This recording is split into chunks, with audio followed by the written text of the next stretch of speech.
En tant que manager, vous avez probablement déjà été confronté à ce dilemme. Soit vous décidez de tout contrôler pour garantir un résultat parfait, mais vous prenez le risque d'étouffer votre équipe et de vous surcharger, ou vous leur laissez peut-être un peu trop d'autonomie. Et le risque cette fois est que les choses ne soient pas faites correctement. La délégation est une compétence essentielle, mais est souvent très mal comprise. Déléguer, ce n'est pas abandonner, ce n'est pas micromanager non plus. C'est un processus stratégique qui nécessite une adaptation fine selon les personnes et les situations. Dans cet épisode, nous allons explorer ensemble les 4 styles de management ainsi que les 7 niveaux de délégation de management 3.0 avec des exemples concrets pour mieux comprendre et déléguer efficacement.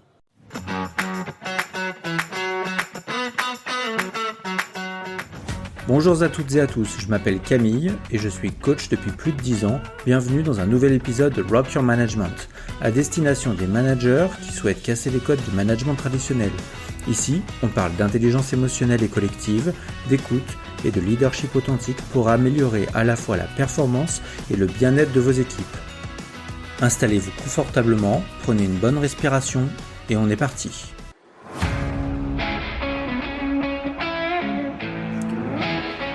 Les 4 styles de management.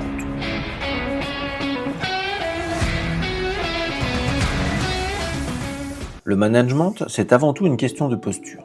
Votre style de management détermine en grande partie comment et combien vous allez déléguer. Il faut adapter sa posture en fonction des événements, de la compétence et de la motivation des collaborateurs.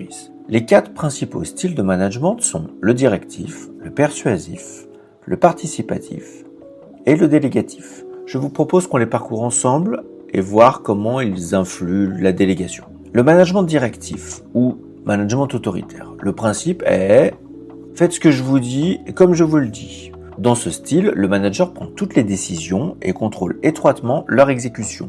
Il convient aux situations de crise, aux nouvelles recrues ou aux environnements très réglementés. Par exemple, un manager d'un service client impose un script strict à son équipe pour répondre aux clients sans possibilité d'adaptation. Cela pourrait être acceptable, j'imagine, pour les nouveaux arrivants ou dans un milieu où il y a beaucoup de turnover. L'impact sur la délégation est qu'elle est faible ou inexistante. Le manager ne délègue pas, il dicte. Le second style de management est le management persuasif. Le principe, c'est « je décide, mais je vous explique pourquoi ». Ici, le manager reste décisionnaire. Il prend le temps de convaincre, d'expliquer ses choix, favorise la compréhension et l'adhésion des équipes. Par exemple, on pourrait avoir un responsable marketing qui impose un nouvel outil de gestion de projet, mais il prend le temps de montrer les avantages et répond aux objections. La délégation ici est encore limitée, mais le manager commence à impliquer son équipe dans le processus, qui va pouvoir commencer à prendre des initiatives ou proposer leur avis. Le troisième style est le management participatif. Le principe c'est « décidons ensemble ». L'équipe est impliquée dans les décisions et le manager agit comme un facilitateur. Cela favorise la créativité, l'autonomie et l'engagement des collaborateurs. Par exemple, une équipe de développeurs choisit ensemble quelle méthodologie agile adopter, Scrum ou Kanban ou les deux, après en avoir discuté avec leur manager. Ici, la délégation commence à être intéressante. Elle est plutôt élevée, le manager délègue une partie de la prise de décision, mais garde un œil sur le cadre général. Et enfin, le dernier style est le management délégatif, ou management responsabilisant. L'idée c'est, vous avez la main. L'équipe prend ses propres décisions, gère son travail sans validation systématique du manager, fonctionne très bien avec des collaborateurs expérimentés et autonomes. J'imagine qu'un directeur commercial peut laisser les responsables de secteur définir eux-mêmes leur stratégie de prospection. Le niveau de délégation ici est maximum. Le manager fait confiance et laisse l'équipe gérer tout en restant disponible en cas de besoin. Ainsi, plus votre style de management évolue vers le participatif ou le délégatif, plus vous allez donner de l'autonomie à l'équipe. Alors vous allez me demander, mais comment est-ce qu'on fait pour choisir le bon niveau de délégation ? Cela dépend principalement des compétences et de la motivation de votre collaborateur. S'il n'y a pas de compétences ou pas de motivation, le style directif est plus indiqué. Il permet que les tâches avancent en attendant que la motivation s'améliore. Vous pourrez, dans cette période, aller chercher le sens qui permet de motiver votre collaborateur. Comprendre ses motivations, adapter son quotidien pour qu'elle se sente portée par la mission. Une fois motivé, vous allez pouvoir travailler la compétence. Ici, c'est plutôt simple. Trouver un mentor, montrer, utiliser des formations. L'idée est de donner les compétences pour qu'elle arrive à mener à bien sa mission. N'hésitez pas à l'impliquer dans les décisions et les avis. Et enfin, le dernier, c'est délégatif. Et vous l'aurez compris, il vous faut pour cela une motivation importante et une autonomie dans le travail. À ce stade, votre implication sera moindre et votre confiance en vos managers décuplera leur motivation et leur efficacité.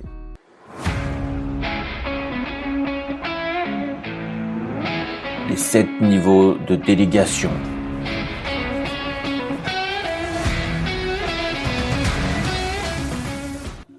Alors, déléguer, ce n'est pas un interrupteur. Je délègue pas. Il y a vraiment une échelle progressive et Jürgen Appelo définit 7 niveaux de délégation dans Management 3.0. Je vous propose de les parcourir car j'aime beaucoup cette idée de se dire que c'est une graduation et qu'il y a des nuances. Donc, les 7 niveaux décrivent du contrôle total à l'autonomie complète. Observons chaque niveau avec un exemple concret. Premier niveau, dire. Je décide et vous exécutez. L'exemple, c'est « Nous allons utiliser cet outil ». Fin de la discussion. Vous pouvez l'utiliser en cas d'urgence avec un débutant qui aurait besoin d'être guidé. Attention, il faut l'utiliser uniquement quand il n'y a pas d'alternative ou dans une situation de crise. Nous passons ensuite dans le style persuasif. 2. Vendre. Je décide, mais je vous explique pourquoi. Nous allons utiliser Trello car il est plus adapté à notre besoin et voici les principaux avantages. Quand allez-vous l'utiliser ? Pour convaincre et faciliter l'adhésion. Cela permet d'impliquer l'équipe tout en gardant la main. 3. Consulter. Je recueille votre avis avant de décider. Dans cet exemple, ce serait « Que pensez-vous de Trello ? Est-ce adapté à notre quotidien ?»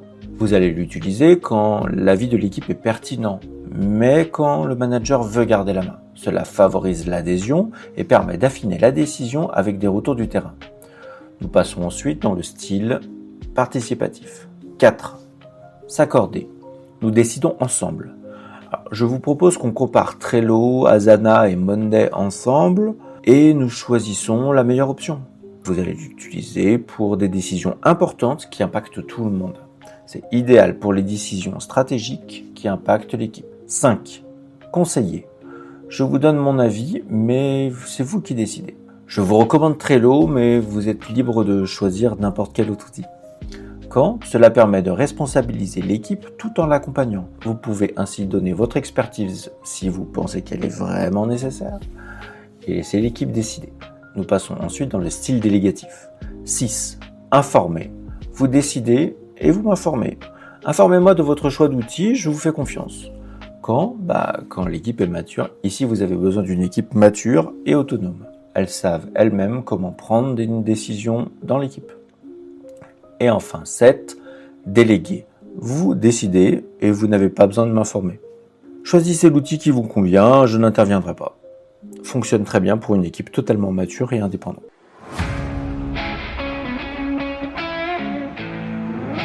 Les risques d'un mauvais choix de style.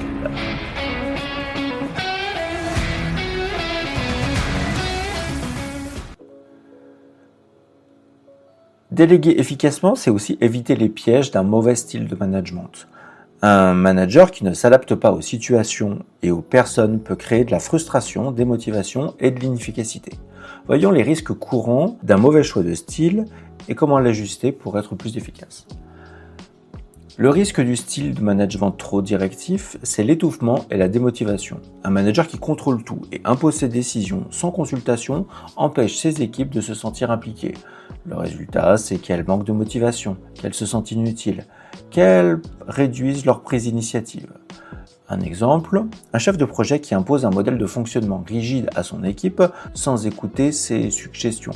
Résultat, ses collaborateurs vont finir par exécuter sans engagement et sans chercher à innover. Pour résoudre ce problème, il faut passer progressivement à un style plus persuasif, donner le sens pour motiver les membres de l'équipe et leur donner envie de prendre des initiatives. Le risque du management trop persuasif, c'est l'illusion de la participation. Ici, le manager explique beaucoup ses décisions, mais ne laisse pas vraiment le choix à son équipe. Les collaboratrices ont l'impression d'être écoutées, mais en réalité, leur avis n'a pas d'impact. Un manager commercial demande l'avis de son équipe sur une nouvelle stratégie de prospection, mais applique finalement exactement son plan initial, sans tenir compte des retours. Son équipe se sent alors manipulée et perd confiance. Pour avancer, il faut alors mettre en place un vrai processus de concertation. Lorsqu'on consulte l'équipe, il faut être prêt à ajuster sa décision en fonction des retours.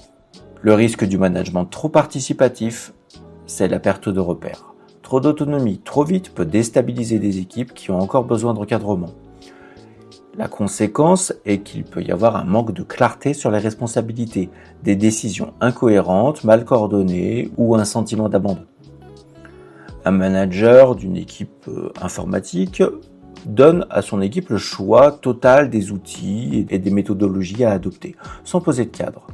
Dans cette situation, on pourrait imaginer que chaque développeur choisit un outil différent et le travail devient alors chaotique. Le cadre clair que vous devriez poser à ce moment-là, c'est « et tout le monde prend le même outil, bien sûr ».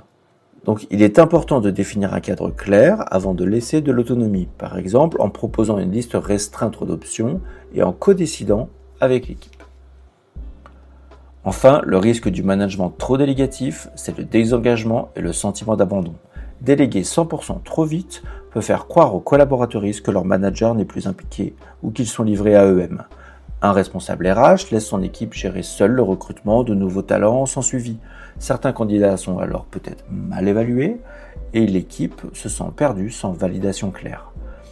Il est important de monter progressivement dans les 7 niveaux de délégation et repasser temporairement dans un niveau précédent si vous pensez que c'est nécessaire. Quand vous avez besoin, n'hésitez pas à repasser en style participatif pour co-construire les solutions afin de donner confiance à l'équipe et de terminer de la faire monter en compétences.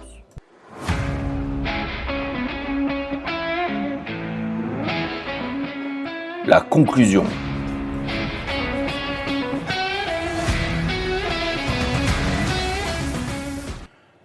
Il n'existe pas un seul style parfait, mais une bonne posture dépend du contexte et des bonnes personnes. Un bon manager sait jongler entre les styles et faire évoluer son niveau de délégation au bon moment. Cela dépend des décisions, des contextes, des membres d'équipe qui sont impliqués. Discutez-en avec votre équipe en fonction des sujets. Est-ce qu'elles se sont assez prises en compte ? Ont-elles toutes les compétences ? Vous allez découvrir que vous n'êtes pas aligné avec vos équipes sur vos attentes en termes de délégation. Et la discussion qui va en résulter va poser les bases d'une délégation solide, alignée et transparente.